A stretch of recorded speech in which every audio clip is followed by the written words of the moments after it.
You know, a lot of times in music, we get lost in what note should we be playing? What note should I play when I'm improvising? What note should I play over this chord? What voicing should I play over this chord changes or these tunes, right? And how we play notes on the piano is just as important as what notes we play. In today's free video lesson, Sterling Kozo, one of our amazing educators, is going to be talking to you about sensitivity, touch, and attack on the piano to really start to think about how you're playing the piano, how you're playing the notes and expressing music through those notes. Now, a lot of times we might think about this, but it's a whole different ballgame to actually be given exercises and practice routines to integrate it into your playing so it starts to get better. That's what Sterling is definitely going to do in this video.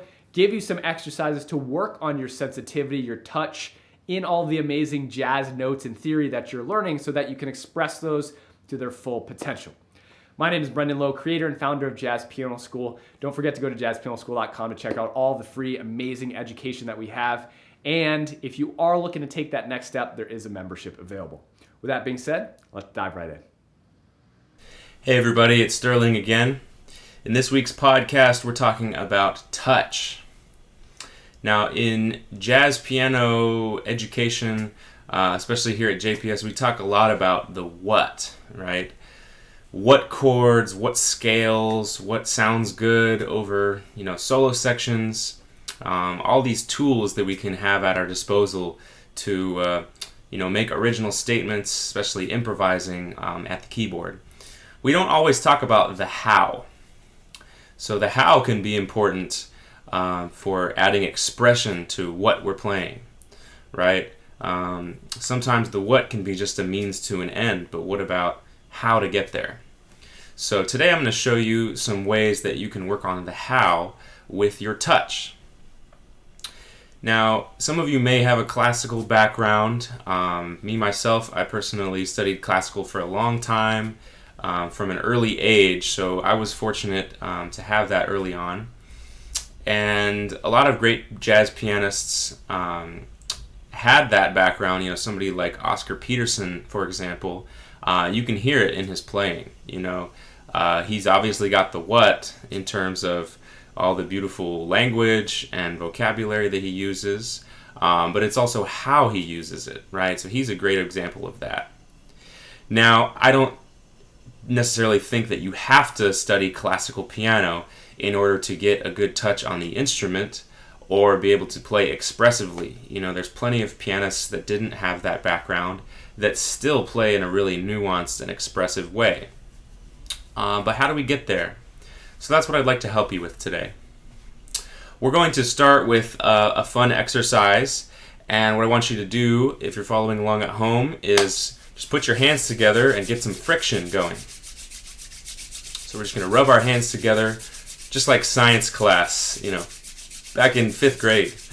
We're going to rub our hands together until we feel some heat, some friction creating heat between our hands. And let's do this for about 20 seconds, 30 seconds, before you start really feeling that heat develop between your hands. Might need to go a little faster. And stop. Now create an imaginary ball between your hands. And you should feel some energy flowing. You should feel the blood circulating. And I want you to pay close attention to your fingertips. I feel this energy going in between my hands like a ball, and I feel almost like there's electricity coming from my fingertips, sort of like Star Wars, right? Darth Sidious. So I want you to pay close attention to this energy flow and that energy that you feel emanating from your hands, and just observe it. Observe it start to dissipate also. The longer time that passes, that energy goes away. And what we're left with is a nice sensitivity, especially in our fingertips.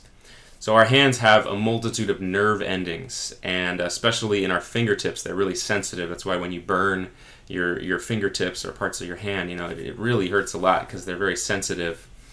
And this exercise is meant to just some draw attention to that sensitivity and an awareness to the sensation of the fingertips.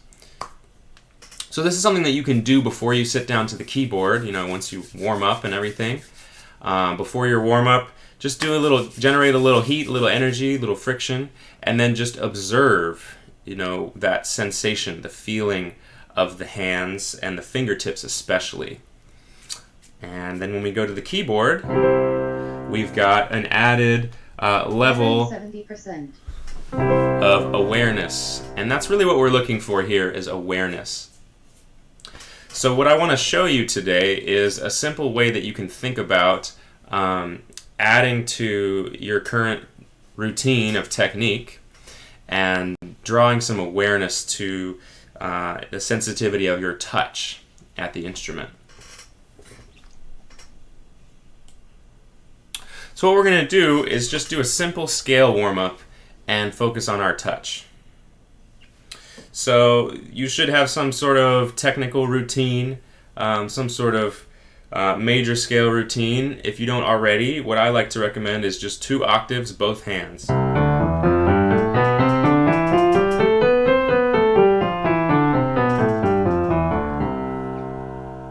So we go up and down with 1/8 notes with those 2 octaves. And what we want to experiment with is having variety of articulations and volumes in our playing. So what I just played was a nice legato, meaning connected, smooth scale, at sort of like a medium volume, right?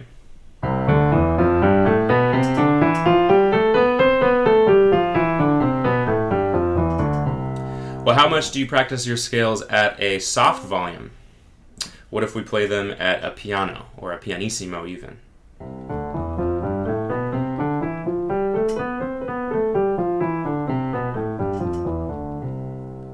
So that has not only a different sound, but a different feeling, right? My hands, I'm going to use a lot less pressure when I'm touching the keys, and just an overall lighter approach physically to the keyboard, right? For contrast, what if we play forte, what if we play loud?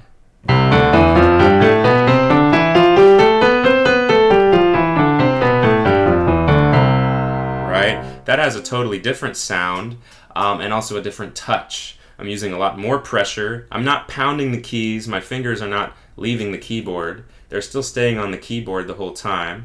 But you'll find that you're using maybe some muscles from your back, from your shoulders. We're not hunching up too much, but we're still staying in a nice relaxed position, but playing with more force. So that's something to explore with your scales. And we can combine those dynamics, right? So we can go soft to loud or loud to soft. Let's start piano and crescendo, louder to forte, and then back down.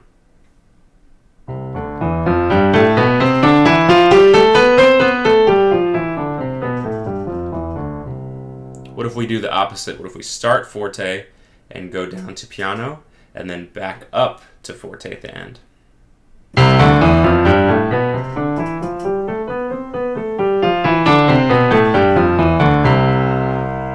So that's something good to experiment with, to have more variety in your touch.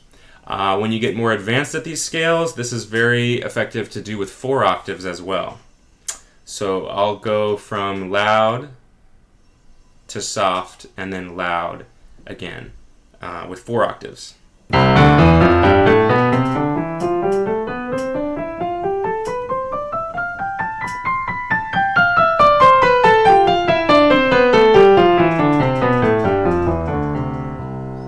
Seems like my keyboard wants to hold on to some of these notes. That's a little strange. But you get the idea, right? So 4 octaves, we can do soft to loud and then back.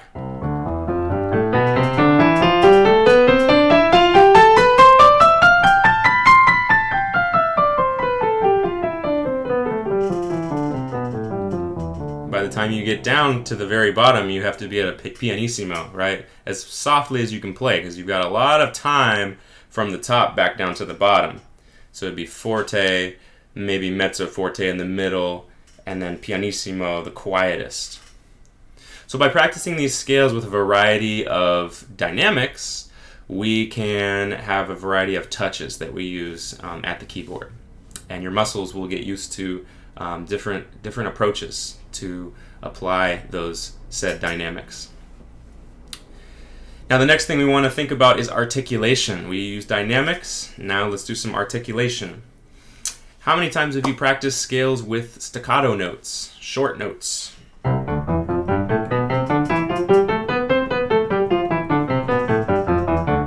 Right? So that's a good touch to be able to use when you need it. We can do that at a variety of dynamics. We can combine both principles. So I just did that at about a mezzo forte. What if I did it at a pianissimo?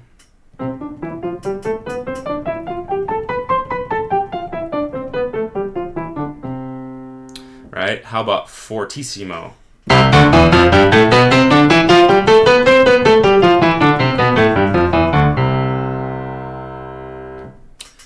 So you can practice that in all 12 keys, and it also is a great way to just kind of mix up your scales, right? Just to kind of keep things fresh. So we did legato, we did staccato. We can also do something in the middle that would be called marcato. So something like...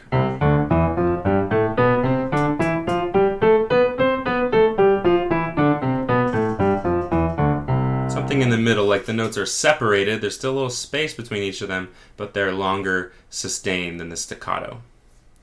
So by practicing those three articulations, staccato, short, marcato, sort of in the middle, and legato, long, we're getting our fingers a little more nimble, a little more used to playing a variety of articulations, and that will really come in handy when we go to improvise. So the next time you're practicing improvising, think about your touch, whether you're playing So Wet, whether you're playing a 12-bar blues. See if you can throw in some different articulations, some staccato, some marcato, some legato, and use a variety of dynamics. Pianissimo, mezzo forte, forte, maybe even fortissimo when it's getting really exciting. And this will just add to the how on top of what you're already playing. So I hope this has been useful to give you some tips on how you can practice your touch. And if you have any questions, leave them in the comment section down below. Thanks. Happy practicing. All right, well, I hope you guys enjoyed that episode. Don't forget to go to jazzpianoschool.com to check out all of our free, amazing education, all of the free podcast blogs. We do have a membership if you're looking to take a next step forward with us, get access to over 1,000 different jazz piano videos, playbooks, mini courses, a main course curriculum, success path, and so much more. If you have any questions, feel free to email us at support@jazzpianoschool.com. I hope you have a wonderful day, and as always, happy practicing.